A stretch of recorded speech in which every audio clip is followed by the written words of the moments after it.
अगर आपका मन उदास है, कई बार ऐसा लगता है कि आप बिल्कुल अकेले से पड़ गए हैं, किसी से बात करने की इच्छा नहीं हो रही है या फिर ऐसा लगता है कि लाइफ में जो है वो सब कुछ खत्म सा होने लग रहा है, तो यह वीडियो आपके लिए बहुत ज़्यादा उपयोगी होगा। क्योंकि हमें समझना होगा कि इसका कारण क्या है कि जिसकी वजह से हमारा मन जो है वो बार-बार उदास हो जाता है या फिर मन जो है वो बार-बार कमज़ोर होने लगता है। तो ऐसी फीलिंग हमें क्यों आती है? कई बार देखा है ना कि अपन अकेले भी बैठे हैं तो भी मन एकदम से उदास हो जाता है ना, परेशान सा होने लगता है। और कई बार तो ऐसा लगता है कि मैं इस दुनिया में आया ही क्यों हूँ, मुझसे कोई प्यार भी नहीं कर रहा है। तो यह बहुत बड़ी अंदर से कहते हैं ना कि मन की बहुत बड़ी बीमारी है। इसीलिए आज मैं इसी सेशन को कंप्लीट करने की कोशिश करूंगा और शायद इसका समाधान भी आपको आज के सेशन में मिल जाएगा। क्योंकि कई लोगों के जो है वो प्रश्न इस तरह के आए हैं कि क्या किया जाए ऐसे समय में। तो सबसे पहले इसको समझना होगा कि ऐसी प्रॉब्लम क्यों आती है। तो ऐसी प्रॉब्लम जो आती है तो वो आती है, इसका जो सर्कल है कि किस रीजन से, तो पूरे मन के सर्कल को आपको समझना होगा। बिल्कुल ध्यान से इस बात को समझिएगा कि होता क्या है एक्चुअल में। तो हर एक इंसान के जीवन में आपने देखा होगा कि कई सारी घटनाएं घटित होती थी। इंसिडेंट्स तो हो गए ना, सुबह से शाम तक कई सारी घटनाएं घटित होती है। और वही जब घटनाओं को हमारी बुद्धि जो है वो जिस रूप में लेती है, अगर उसको नेगेटिव रूप में लिया है ना अगर उस घटना को, तो पूरा बुद्धि जो है वो दिमाग जो है वो क्या करता है, पहले घटना को एनालिसिस करता है। एनालिसिस करता है मतलब देखता है कि इस घटना में एक्चुअल में है क्या। और जब बुद्धि जो है वो उस घटना को एनालिसिस करती है, दिमाग उस घटना को एनालिसिस करता है। अगर नेगेटिव रूप में लिए हुई घटना है तो एनालिसिस भी उसी तरीके का होगा। और जब एनालिसिस नेगेटिव लिया हुआ है, उस तरह से एनालिसिस हो रहा है, तो हमारे विचार कैसे उत्पन्न होंगे? नकारात्मक विचार उत्पन्न होंगे। और फिर नकारात्मक विचार जो उत्पन्न होते हैं तो हमारी फीलिंग भी कैसी रहेगी? नकारात्मक ही रहेगी। और नकारात्मक जब हमारी फीलिंग रहेगी तो क्या होगा? हमें दुख का अनुभव होगा, परेशानी का अनुभव होगा और आगे भी फ्यूचर में भी हमारी वही सर्कल यानी वही आदत बनी रहेगी। यानी जैसे मैं इसको थोड़ा सा एग्जाम्पल के द्वारा आपको समझाना चाहूँगा कि अगर जैसे आप रास्ते में जा रहे हो और आपका कोई मिलने वाला है, उसने आपको हाय हेलो नहीं किया, वो ऐसे ही निकल गया। आप रास्ते में जा रहे हो लेकिन आपने उसको देखा, उसने भी आपको देखा, लेकिन उसने कुछ भी हाय हेलो नहीं किया। तो आपके मन में क्या फीलिंग आ गई? यार ये मेरी इज्जत ही नहीं करता, मुझे बिल्कुल नमस्ते नहीं किया, मुझे गुड मॉर्निंग भी नहीं किया। यानी आपको ऐसा लगेगा कि वो मेरा रेस्पेक्ट ही नहीं कर रहा है। अब घटना क्या घटित हुई थी कि घटना ये घटित हुई थी कि उसने आपको हाय हेलो नहीं किया। अब आपके दिमाग में इसका असर कितना हुआ? क्योंकि आपने उस घटना को कैसे लिया? उल्टे रूप में लिया है। आपकी बुद्धि को आपने जो ये घटना दी है, तो बुद्धि जो एनालिसिस कर रही है वो किस तरह से एनालिसिस कर रही है? नेगेटिव रूप में एनालिसिस कर रही है, जिसकी वजह से आपके अंदर विचार भी कौन से उत्पन्न हो रहे हैं? नकारात्मक। नकारात्मक विचार कौन से उत्पन्न हुए? कि वो मेरी रिस्पेक्ट ही नहीं करता, वो मेरी इज्जत ही नहीं करता, वो मेरी कदर ही नहीं करता है।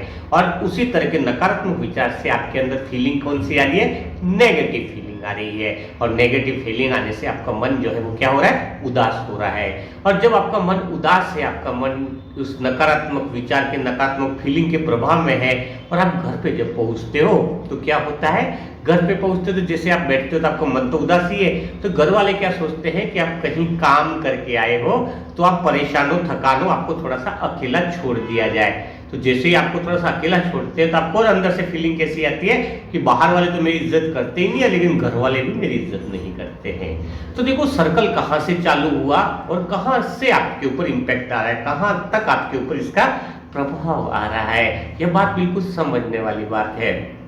और फिर आपको इस तरह से फीलिंग आने से, दुख की फीलिंग आने से, घर वालों के प्रति भी इस तरह के विचार करने से, फिर आपको वापस कोई भी इंसिडेंट होगी तो उसमें भी आप नकारात्मक चीज ही निकालोगे और आपकी बुद्धि जो है वो नकारात्मक रूप में ही उसका एनालिसिस करेगी और फिर नकारात्मक विचार उत्पन्न होंगे, नकारात्मक फीलिंग उत्पन्न होगी। तो ऐसे समय में फिर आपका मन जो है वो बिल्कुल कमजोर हो जाता है, मन बिल्कुल परेशान हो जाता है, अंदर से इस तरह से डिप्रेशन के विचार आते हैं कि मानो जिंदगी में कुछ भी अच्छा नहीं लगता है। क्योंकि आपकी कॉन्शियसनेस जो है वो उस चक्रव्यूह में इस तरह से फंसी हुई रहती है कि प्रेजेंट में आप जो भी काम कर रहे हो उसमें भी आपका मन लगता नहीं है। तो आपको करना क्या, इसका उसका सॉल्यूशंस क्या है?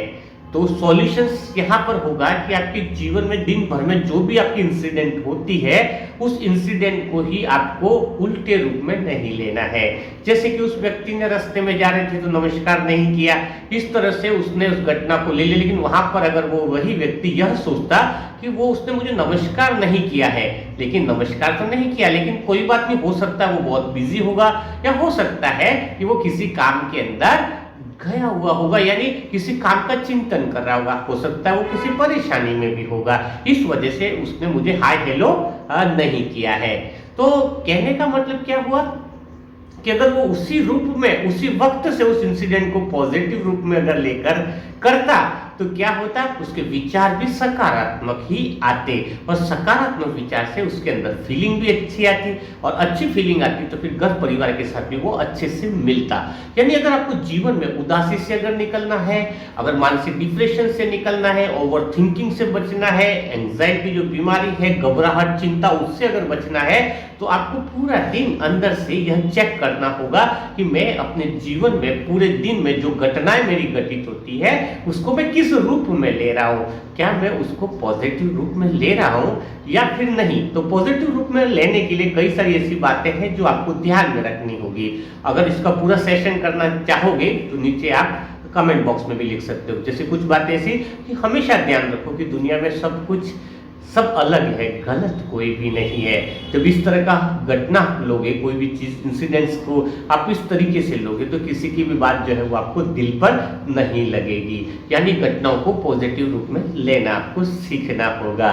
यानी आप हमेशा ये चीज सोचो कि कोई भी व्यक्ति से कोई भी इंसिडेंट हो रही है तो आपको उसमें से पॉजिटिव चीज करके ही उस इंसिडेंट को उठाना होगा, वरना अगर एनालिसिस अगर गलत हुआ तो उस सर्कल में इस तरीके से फंस जाओगे कि फिर उसके लिए कोई मेडिसिन नहीं बची है, उसके लिए कोई दवाई नहीं बची है जिसका कोई आपको इलाज मिल सके। तो हमेशा सुबह उठते ही अर्ली इन द मॉर्निंग भी आपको पॉजिटिव एनर्जी के लिए या अपने आप को पूरे दिन के लिए तैयार रखना होगा कि आज पूरे दिन में जो भी मेरे आसपास घटनाएं घटित होंगी या मेरे स्वयं के साथ जो भी घटनाएं घटित होंगी, मुझे उसकी आदत बनानी होगी कि उस घटना को मैं अच्छे रूप में लूं, है ना। कई बार पड़ोसी में कुछ घटनाएं हो गई, किसी कमी कमजोरी देखने की अपनी जो आदत सी हो गई है ना। तो हर बात को किस तरीके से लेना है कि जैसे आप शुरुआत में कोई इंसान गाड़ी चलाता है ना तो उसको सोचना पड़ता है कि मैं फर्स्ट गियर में बदलूं, सेकंड गियर में, थर्ड गियर में बदलूं, सोचना पड़ता है फिर बदलता है। लेकिन कुछ टाइम के बाद क्या होता है, ऑटोमेटिक गियर जो है वो बदलते जाते हैं क्योंकि वो नेचुरल रूप में आ जाता है।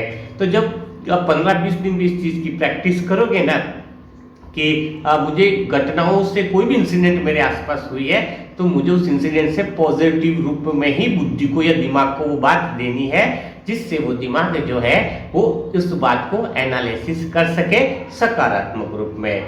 इसी का एक डिटेल सेशन फिर आपको कल अपलोड करके मिलेगा कि जब हम अगर नकारात्मक कोई भी चीज में सोच लेते हैं तो फिर वह घटना या वो विचार हमें रियल लगने लग जाता है, जो डिप्रेशन की सेकंड स्टेज है। यानी कोई विचार है ना, जैसे लग रहा है कि मेरे साथ बुरा हो गया या बुरा हो जाएगा, तो वो कई बार उस इंसान को वो चीज एकदम सत्यता से अनुभव होने लगती है कि कहीं मेरे साथ ऐसा हो तो नहीं गया है। तो जब विचार के अंदर जब सत्यता आने लग जाए, सत्यता की फीलिंग आने लग जाए, वो डिप्रेशन की सेकंड स्टेज होती है। तो उसके बारे में भी हम कल बात करेंगे। तब तक के लिए सभी भाई बहनों को ओम शांति। ओम